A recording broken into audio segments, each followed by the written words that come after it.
तो पुस्तक आसामाचो विवेक पुरुष जाचे बरोवकार हांगेले जीवन चरित्र आसा. आसाम सरकाराचे खातीर हांवें हो पुस्तक कोंकणी भाशेंत अनुवाद केला.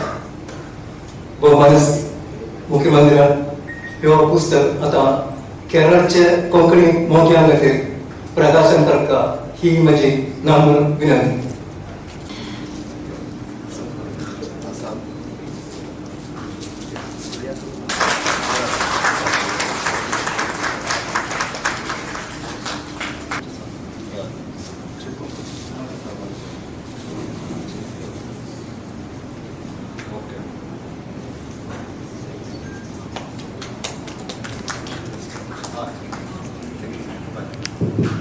धन्यवाद.